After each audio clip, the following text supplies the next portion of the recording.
Sunnahfollowers, protectors of the Sunnah, Sunnahfollowers, protectors of the Sunnah.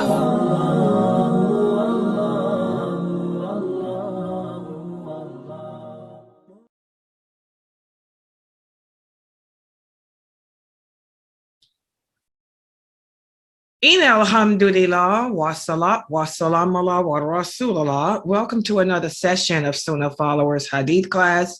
And for the class today, this is the Hadiths related to issues addressing women. And so for the class today, let's put the Hadith up on the screen for review. And this is a Hadith. I believe it's from Bukhari. And let me open it up.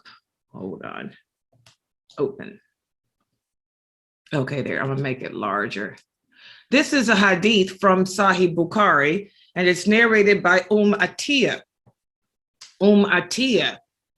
And she said, she's the same woman, by the way, that narrated the hadith about mourning, the hadith about how the only time that the Muslim women were forbidden to wear bright colors for their clothing is when they were in mourning.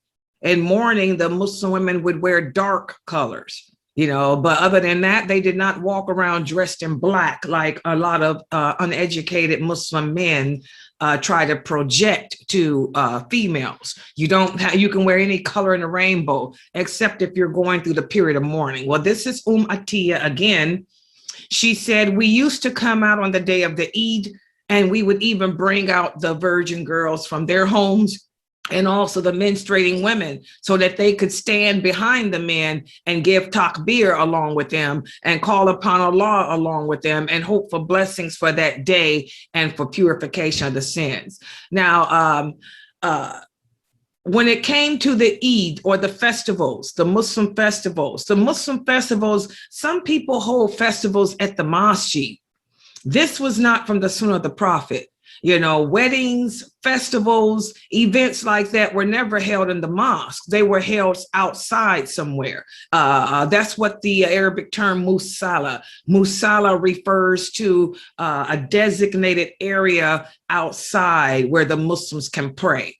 They would hold weddings and Eids and things like that someplace other than the mosque, outside preferably, so that way the women can participate, the women who were on their menses, because, a woman on her menses cannot go to the mosque to pray.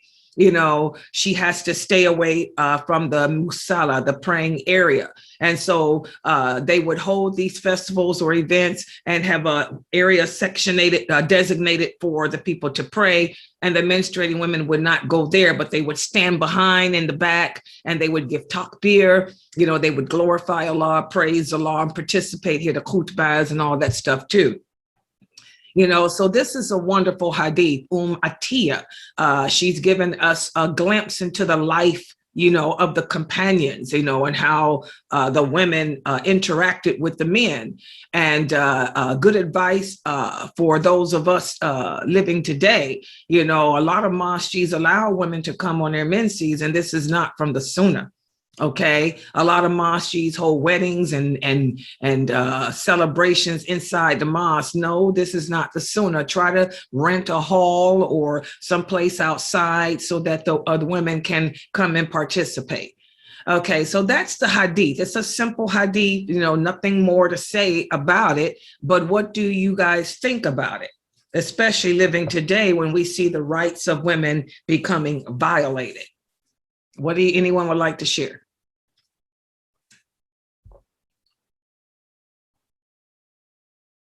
Put the hadith up. Sound like a lady. What is saying now? Wait a minute, let me turn my sound up so I can hear better. Okay. Put the hadith up. Okay.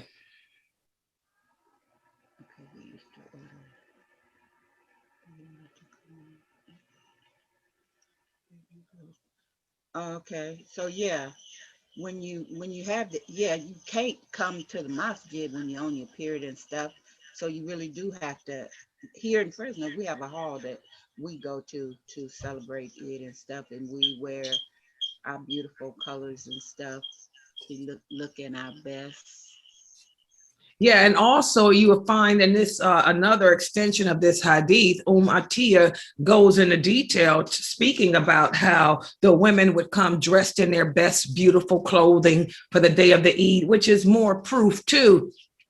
I don't know where Muslims today, these ignorant, uneducated, abusive men today get this notion that women can't wear colors or women can't be beautiful, because the female companions, you know, they would come and wear their most beautiful clothing to the Eids. They would wear their beautiful clothing to the mosque. They were dressed in beautiful clothing, period. You would read the hadiths of how they were dressed, you know, at marriages, how they were dressed. You know, one sister wife was seen walking down the street in a beautiful Yemenese garment, yellow colored garment, you know. So I don't know where they get this misconception that women are not supposed to wear colors, because that's not Islam.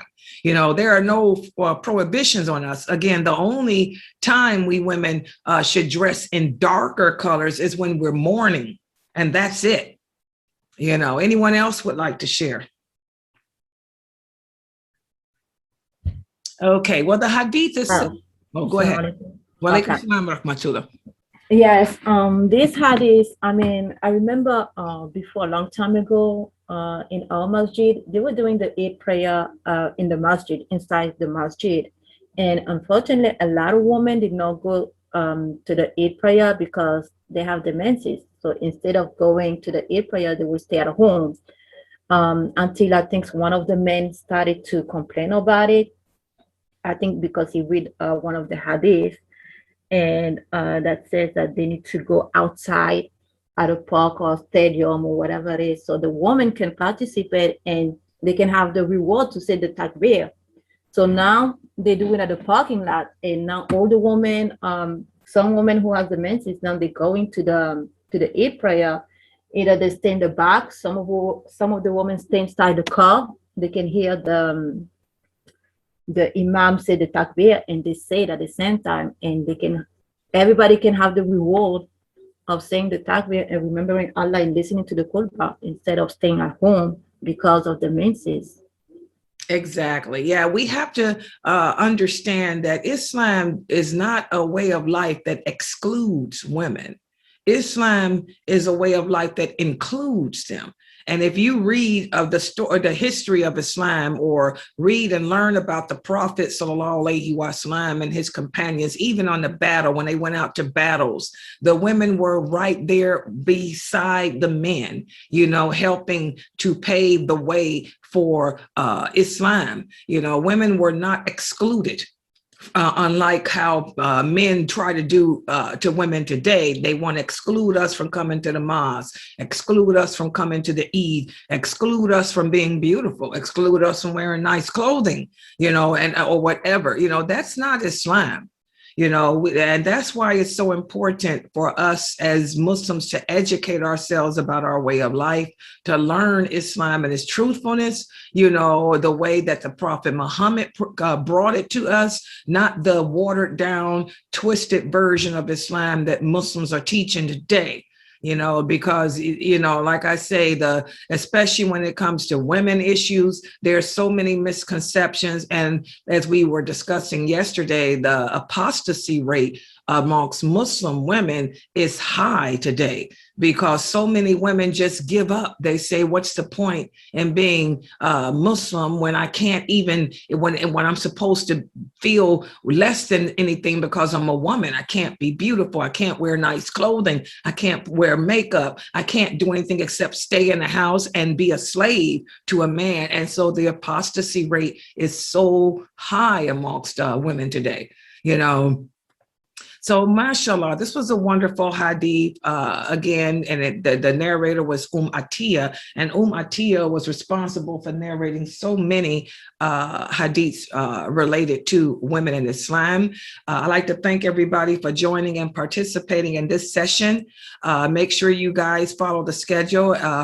We have another class at 6 p.m. Eastern Standard Time. Please be here for that. Subhanakallahumma wa bihamdika, ashhadu an la ilaha illa anta, astaghfiruka Baruch Wa Tubu